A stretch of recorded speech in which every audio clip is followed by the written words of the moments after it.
All right. Anyone need anything before we get started?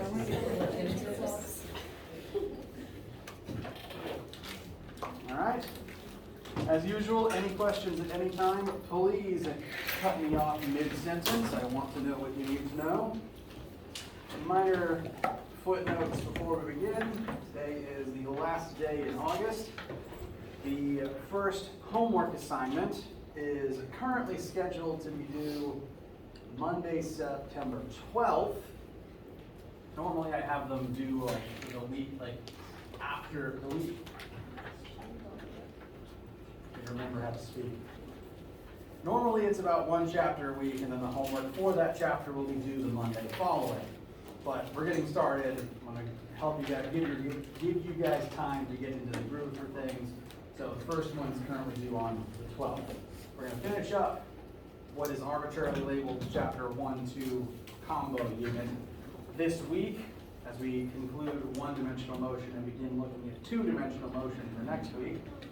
So by the end of this week, you'll have everything you need to do the first homework assignment and the first quiz. I do encourage you to begin working on it now if you have not already done so.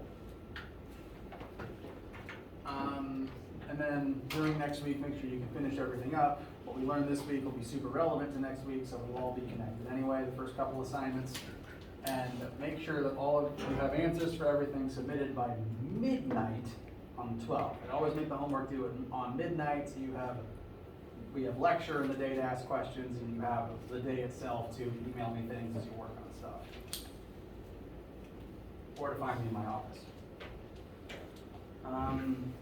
Other things to note, labs have begun, as again, brief reminder. So if you have Wednesday or Thursday labs, do reports to your section this week, and we'll continue having them as normal next week. Today in lecture, we're going to continue looking at the first four formulas, make sure we have some examples for each and we understand the places in which they can be utilized. We'll also start talking about gravity, and by Friday we will begin using gravity to start talking about two-dimensional motion. How do we feel before we begin for today?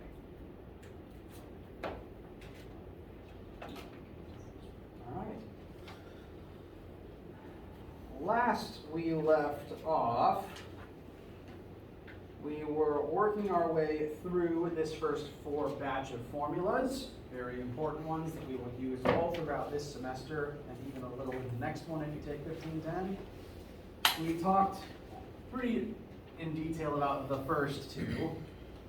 Formula 1 is the definition of velocity. Formula 2 is the definition of acceleration. Both very useful formulas to keep in mind, but they are somewhat limited. They each only have three terms in them, meaning that you can only use them to calculate those three things each. And Formula 1 has that extra limitation on it we mentioned, where it doesn't work if the object that you're looking at is accelerating. Formula 1 only works at constant velocity. So because of those two limits, some very smart people created formulas 3 and 4 to help overcome those limits. We discussed the concept that an object that is actively accelerating does not remain stationary as it does so. If you're in a car and the driver hits the gas, you don't remain still as the speedometer begins increasing. You start moving, and the speedometer increases as you are moving. It takes a certain amount of time and a certain amount of distance to get up to your target speed. Additionally, similarly, if you hit the brakes to slow down, you slow down over a distance. You don't immediately come to a full stop, which is good because that would be awful for your neck.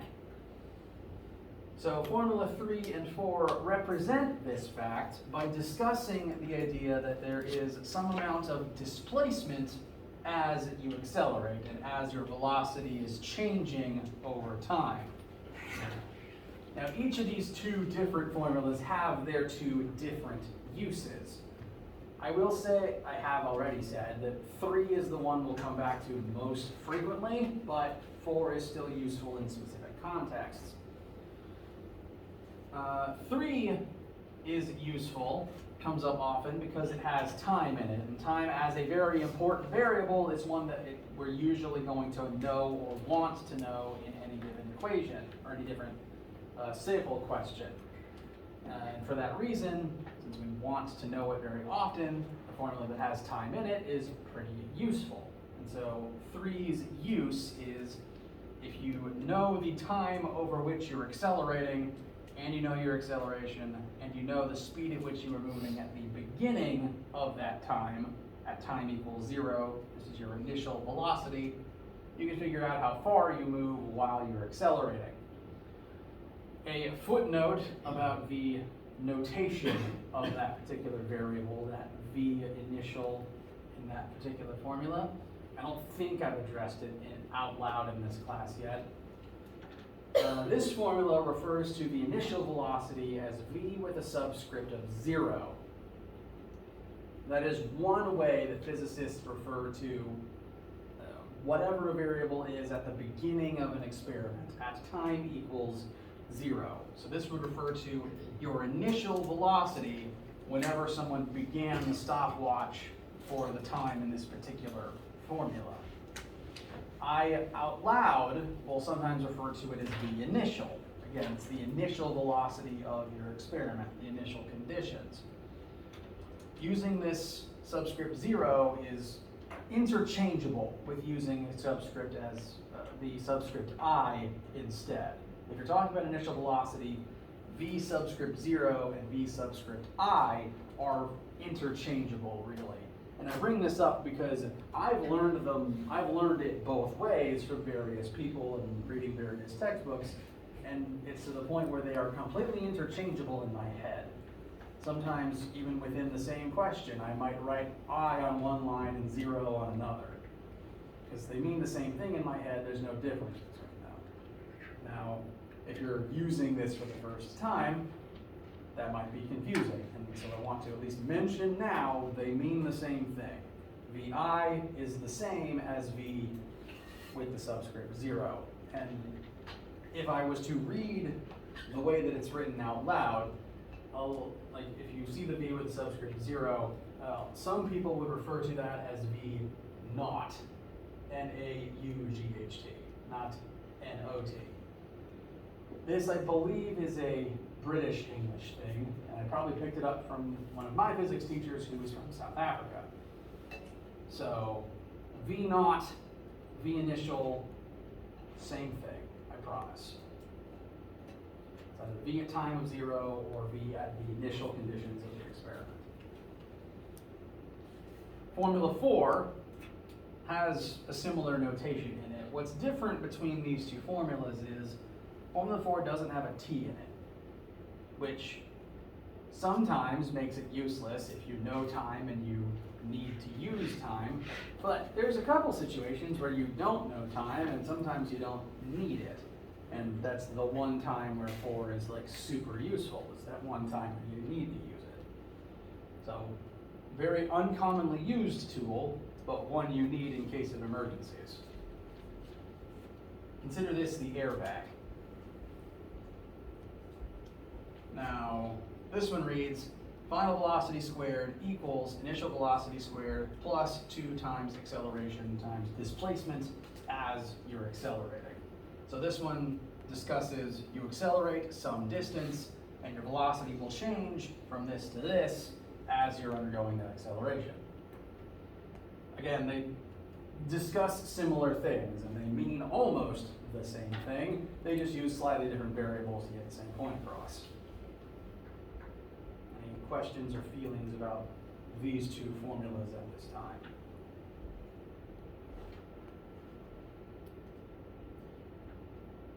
Okay. I want to finish the example questions that we started last time and show how both of these formulas can be used in them. First, in case you were wondering, this is not very important, but if I was reading this for the first time, it would bug me as a student.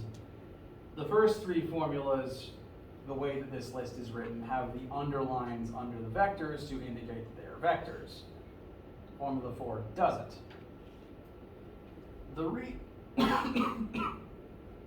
Sorry, excuse me. The reason for that is not going to be anything you need to worry about when you're doing your math. So the fact that those lines aren't there does not affect your algebra at all, I promise. There is a reason though, and that reason is that when you multiply a vector times a vector, the direction starts getting weird, and sometimes based on how you multiply it, the direction might go away and you might not even be dealing with a vector anymore. I did not do that right. It's weird and funky, and it's upper level algebra that's above the pay grade of this particular class, so you don't need to worry about it. I'm just pointing out the inconsistency because my brain would notice it and wonder why if I was sitting in your seat. So since each of these cases is a vector times a vector, the equation just does away with the lines because depending on how you multiply it, the lines would cancel out. That's the only reason they're not there. Again, does not affect anything you will have to do for that formula in this class, I promise. So, last time we began looking at this list of sample questions. We used formulas 1 and 2 to work through question 1 and 2. We're going to pick up where we left off and start describing example number 3, utilizing formulas 3 and 4. Now, this particular question picks up from the last one. It's referring directly to the work we did for the second of these questions. So to refer back to that information, we're driving a car. It starts at an initial velocity of 0 meters per second. It will end at a final velocity of 30 meters per second after we hold the gas for 4 seconds. And we calculated last time that the acceleration of this particular car during this interval is going to be 7.5 meters per second squared. Does this seem unfamiliar to anybody? All right, so this is the number we found ourselves last time.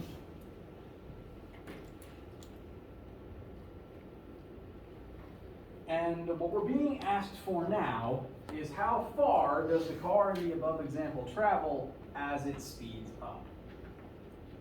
So what we're going to solve for this time is delta D, or alternatively delta X, depending on which you wrote your notes. So we want to know the displacement of the car as it was speeding up, how far you moved forward while the speed was increasing. And with the pieces of information that we have here, we know VI, we know VF, we know T, we know A, we want displacement. We have all the information we need to get the answer using either Formula 3 or Formula 4. So this is one of the cases where either will work. And I'm going to do either very quickly just to prove that they work and prove they get to the same place. Using Formula 3, we want delta D. Our initial velocity is 0. And so this whole VI times T term is just going to go away. 0 times anything is still 0. 1/2 times the acceleration we found last time times our 4 seconds squared. Middle term falls away, which will just leave us with half of 7.5 times 4 squared, which should ultimately simplify to 60 meters. To help build a sense of scale for the metric system, that's about 200 feet.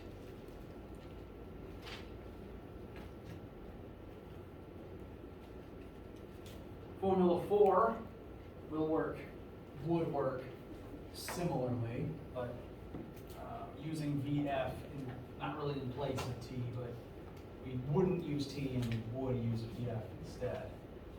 Final velocity is 30, initial velocity is 0. 0 squared is still 0, so that term will also go away. Plus 2 times our acceleration times the delta t that we're looking for.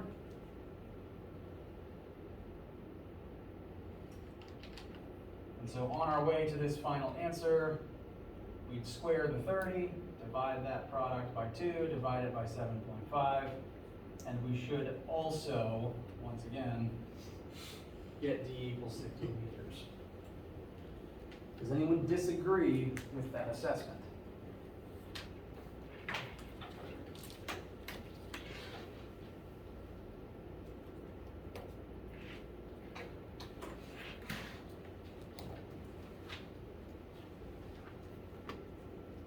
All right.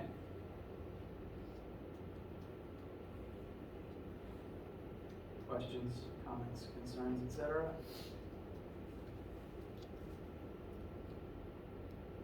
All right.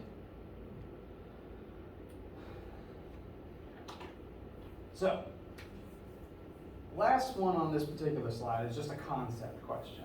And it's one I want to look at together because it sets up a little bit something we're going to be talking about for a while. Just concepts, no numbers for right now. You are riding a constantly spinning carousel. So, just a fairground ride that's constantly spinning at a constant rate. Let's say that from where you're sitting on this particular thing, you complete 1 revolution every 3 seconds. You're moving at a constant rate, 1 rev per 3 seconds, so I guess 1/3 of a rev every single second.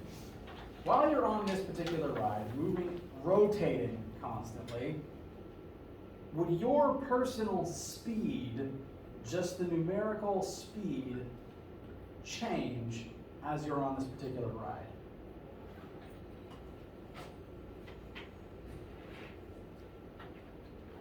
At least one person shaking their head no.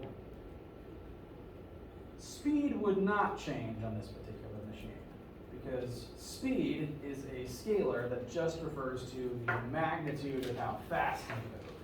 If you had a speedometer installed into you, like how a car does, it would just tell you fast, not direction.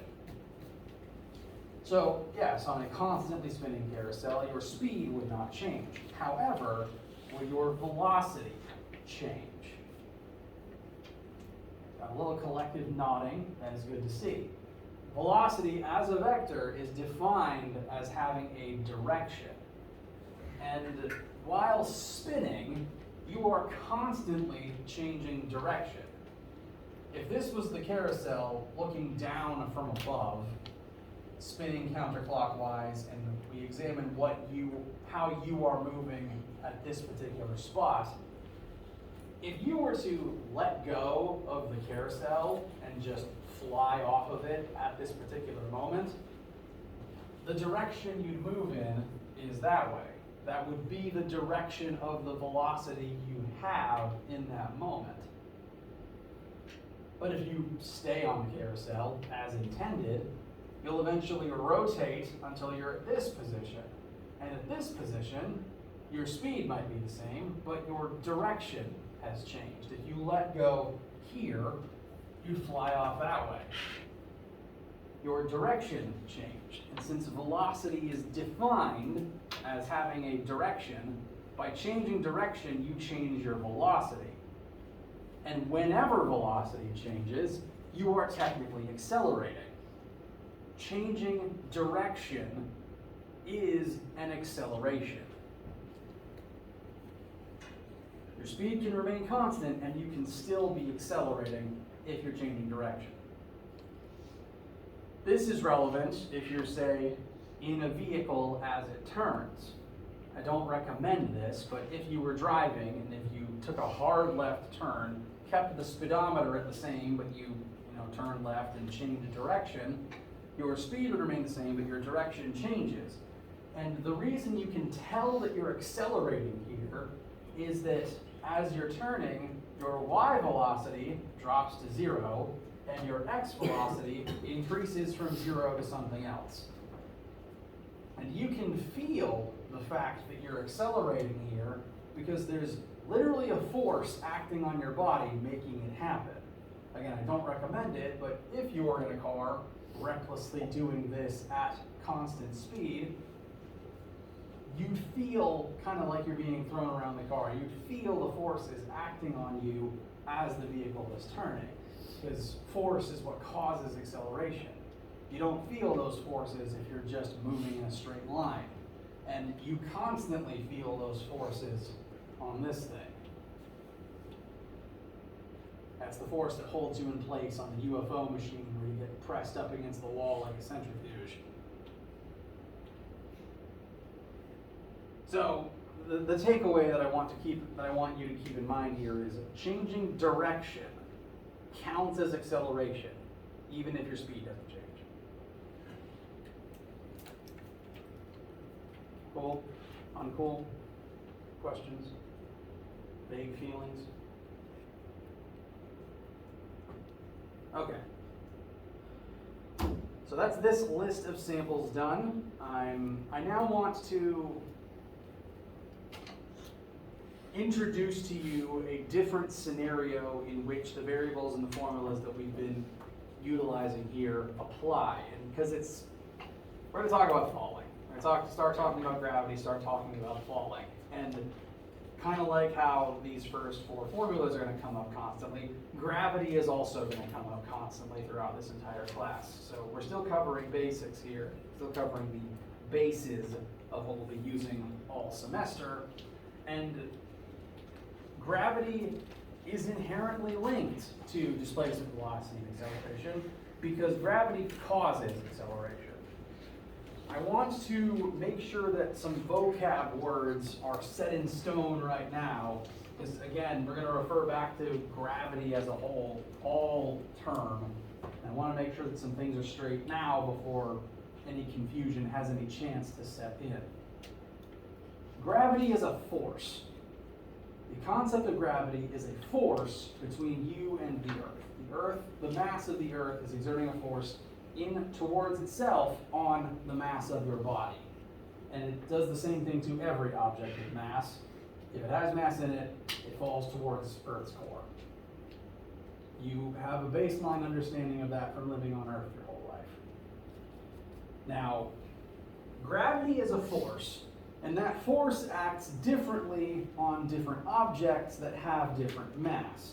Different objects, if two objects have different masses, they will weigh different amounts, correct? Okay, now those different forces of gravity, interestingly, create the same acceleration of gravity in all objects.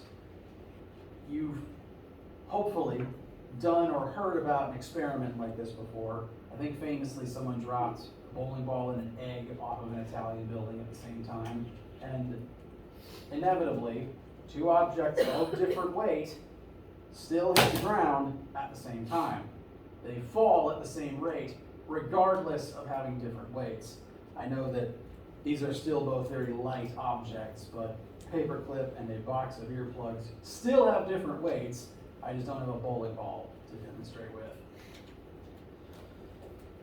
Different forces of gravity still cause the same acceleration of gravity. Gravity causes objects to accelerate towards the ground.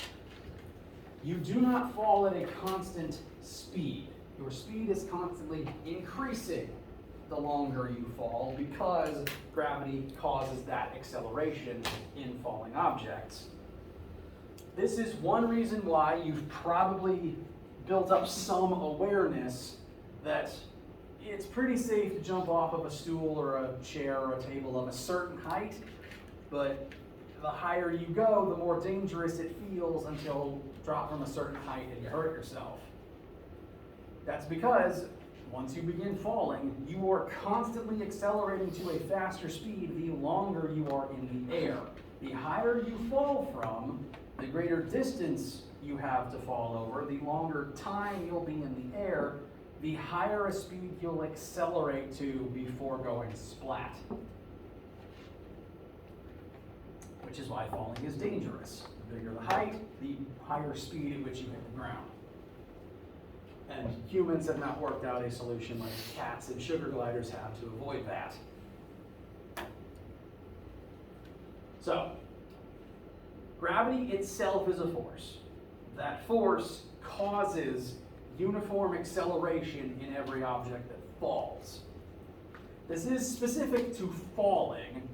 If an object is flying or gliding using some manner of parachute or wings or jetpack of some sort, that's not falling. That's flying or at best falling with style. Falling is the state where gravity is the only thing acting on the object. And that can include a falling object, that can include a thrown object. That wasn't wise. That can also include humans if you jump. Because the second you leave the floor without a parachute or a jetpack, you are technically falling. So the vocab words to keep in mind. Gravity is a force. That force causes a uniform acceleration of 9.81 meters per second squared downwards on Earth's surface. That value does change on other planets. And an object in the state of free fall will accelerate towards the ground at that rate as long as gravity is the only force acting on it, which is the definition of free fall. And any object in free fall counts as a projectile. This includes jumping humans, this includes thrown sports balls, this includes arrows, this includes anything fired out of a slingshot.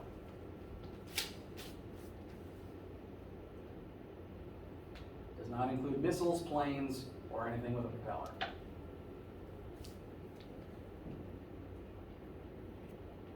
Or that can glide. Questions thus far? Okay. Like I said, we're going to keep talking about gravity, so I will remind you of this, and if there's any confusion about the vocab, I will address it as you are confused, I promise, but I want to at least lay a good foundation here at the beginning. For right now, the main takeaway is that this number is going to come up constantly, because as we talk about gravity constantly, we need to know the rate at which objects are going to fall. This acceleration, the 9.81 meters per second squared, is the acceleration of gravity on Earth's surface, specifically. And it's going to come up a lot. You don't, strictly speaking, need to memorize it, but odds are you're going to anyway because of how often it comes up, if you haven't memorized it already. Some of your previous classes, if you dealt with this concept, may have just rounded it up to 10 for simplicity's sake. We're going to keep it at 9.81 to try to be as accurate as we can. And because it comes up so much, physics tends to abbreviate it, like we gave it its own variable, lowercase g. If you see a lowercase g in a formula, it's specifically referring to this constant. But since it is an acceleration, you can also use it in any place where a formula has an a in it, as long as gravity is causing the acceleration in that situation. As I'm about to demonstrate in a sample question.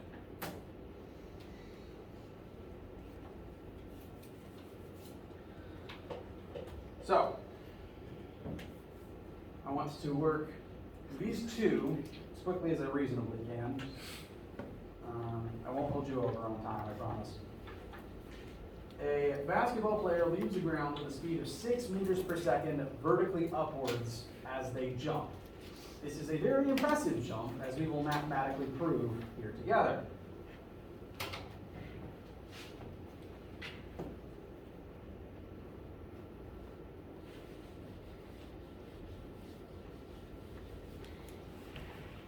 Now, as I've mentioned, physics questions in this class are going to work like logic puzzles.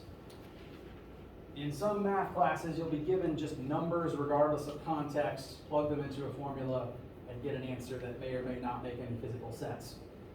Here we have to occasionally read the questions and apply what we know about the specific situation pictured to give us some extra knowledge about what's happening here. And in this specific set of samples, I'm going to try to help you get used to some of the assumptions that you can make about a given situation that will give you some extra insight in working questions. Again, this is training for how to do this. The assumptions that I'm going to make here today are not something you need to be able to come up with on the fly or on guide. I'm going to teach you what things you're able to assume. The only number the question gives us directly is initial velocity. We're going to jump upwards at 6 meters per second, and that's the speed at which we leave the floor.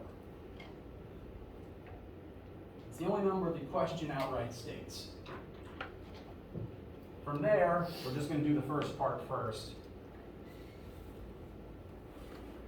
What is the maximum time spent in the air? How much time does it take to come back down to the ground? An extra little piece of vocab. This concept is referred to as hang time. Just how long does a projectile remain in the air in terms of time? So we were given initial velocity. We need to find t. These are the only variables that have been stated to any capacity by the question itself. And those two variables by themselves is not enough to get us where we want to go. So we have to think critically about the situation that has been pictured here. The specific case of someone on the floor, jumping upwards, and then descending back to the floor. Now, one assumption that's pretty safe to make for almost any question in this class is this concept we just addressed. As long as a question takes place on Earth's surface, you can assume this number is a free variable you can apply. If it happens on Earth, gravity is going to be involved, this number will likely come up. Which means it's a freebie that you can always pretty much usually write, unless the question specifically says it happens on another planet or on a space station or something. So, even though the question doesn't outright give us this number, it is implied by virtue of not telling us this happens on Mars, and this is another variable we have access to. We just understand on Earth, this person is going to accelerate back towards the floor at this rate. And once they leave the floor, they are technically a projectile and are in the state of free fall. So that's one more variable. So we've got A now. We've got A, VI, and T. That's still not quite enough to get us where we need to go, so we need to make at least one more assumption to figure out hang time.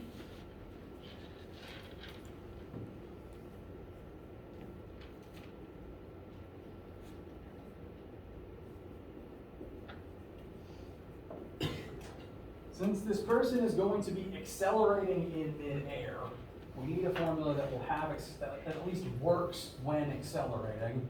Formulas 3 and 4 both serve that purpose. However, with just A, VI, and T, we can't solve either of these for T just yet. So we need at least one more assumption that will tell us one more variable that will let one of these formulas give us the T that we want. And there's there's at least a couple of different logical things you can think of and utilize here to get you to that point. The one that I want to point out to you here is, if we look at formula 3, we know initial velocity, we know acceleration, we want to find time. If we want to use formula 3, we would need to think about this person's vertical displacement as they jump through the air. Now, T max is hang time. This is the time it takes to rise and then come back down. So from start to finish, from start of the jump all the way to the end of the jump, once we've ended the jump, what's our displacement from the beginning? Compared to where we started, where does the jump end in terms of height? The same place. Same place. You start on the floor, you end on the floor. So at this time max, at that specific interval, when we hit the floor again,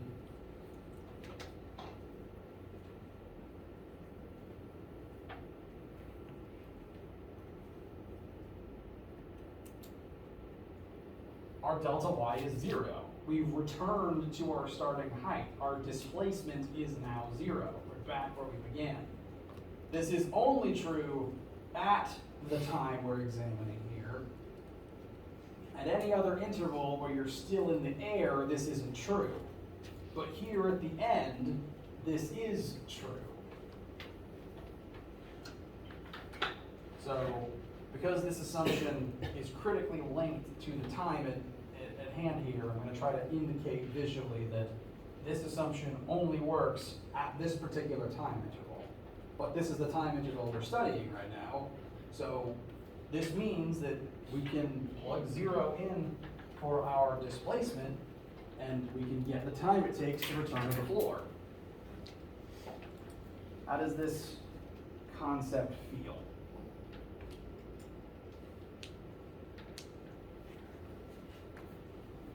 There's a few different things you could assume. This is the one that I find the most straightforward right now.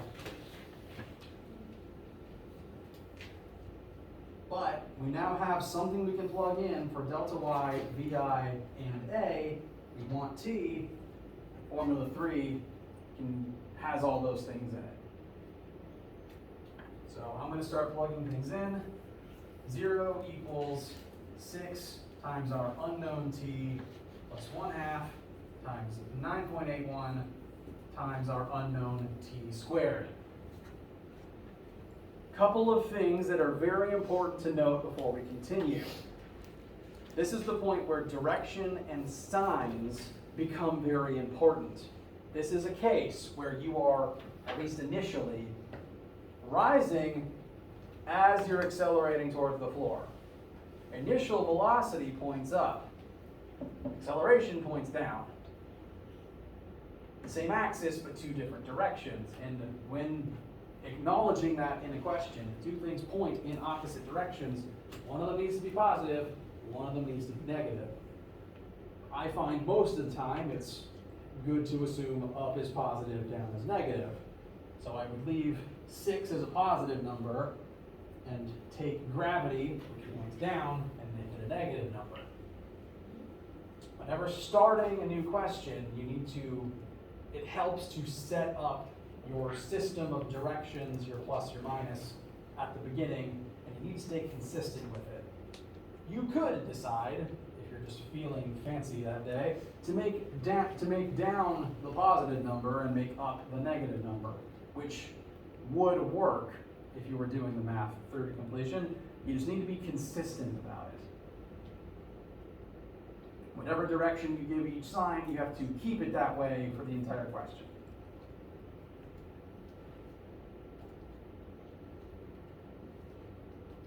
For right now, I'm going to keep up as positive, down as negative. And t's are only unknown, so we should just be able to solve for t. Does anyone see any potential complications with that?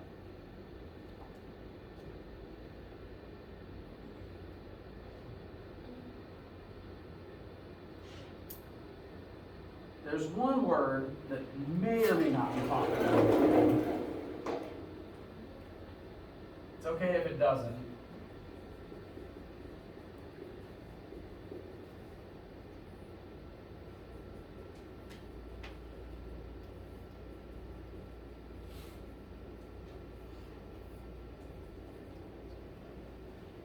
This formula that we've created is technically a quadratic. You've got 0 equals a constant times a variable squared plus a different constant times a variable unsquared, and then a nebulous additional constant that doesn't have a variable attached. That is technically the quadratic form. And so in a vacuum, we would have to now consult the quadratic to find time.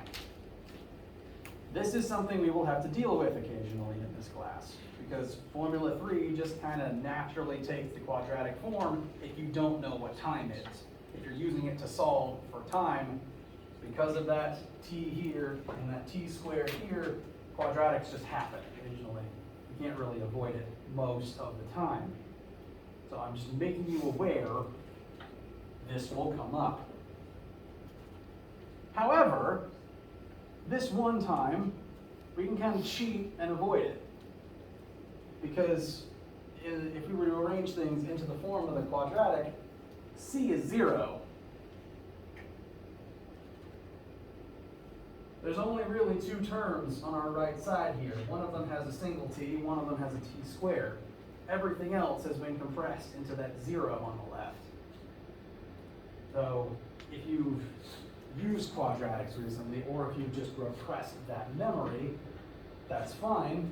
What I'm going to do here is, to simplify things and avoid the quadratic step, I'm just going to divide both sides by t.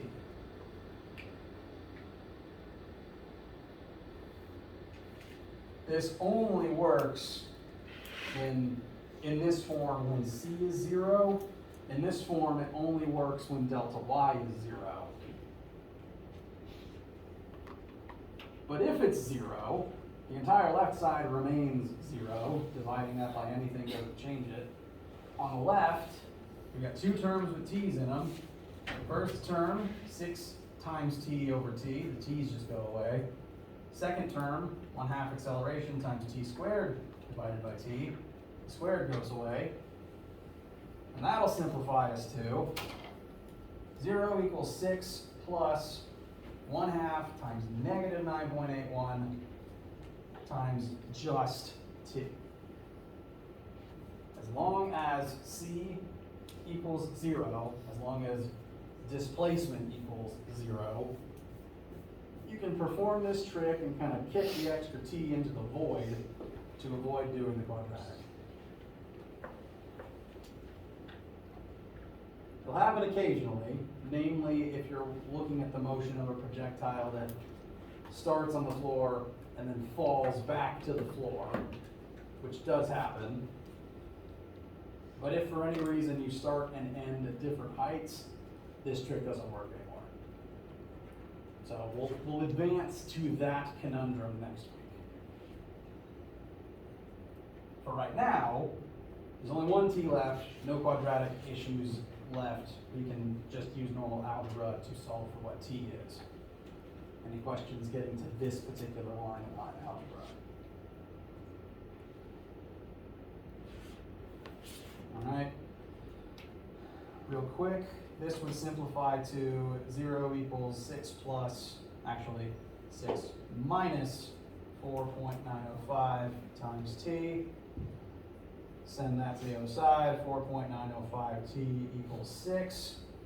Divide both sides to simplify t by itself, and we should get a hang time of about 1.22 seconds.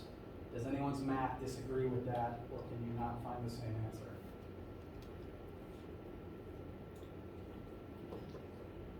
Now for a sense of scale, that's very impressive.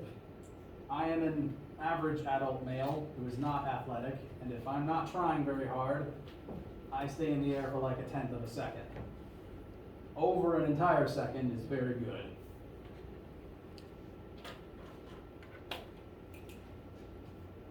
And in a second, we'll prove how good by figuring out how high this person can jump. Any questions with getting this answer first? Okay. We're about out of time. I'll work a little quickly on this last one because I don't want to hold you up. Second, how high does this person jump? We're technically examining a different point in time in this second part. In the beginning, we were looking at time at the very end, after we'd fallen back down to the floor. To find max jump height, we're now examining a different point in time, the point at which you approach your apex. Which means these two things these two variables here no longer apply at this other interval. We're looking at a different timestamp in the video.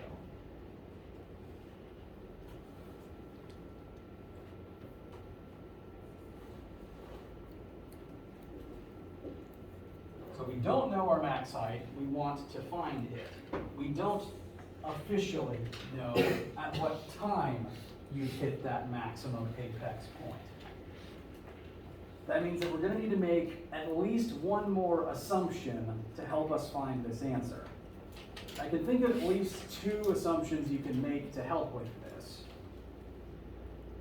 The one that I will point out, the one that I want you to retain, when you jump or when you throw something straight up into the air, what is its velocity at its apex? At that split second it's at its highest point, what speed is it moving at? 0. At that highest most point, I dropped my marker, pardon me. At that highest point, your velocity hits 0 as you stop rising and start, well, you were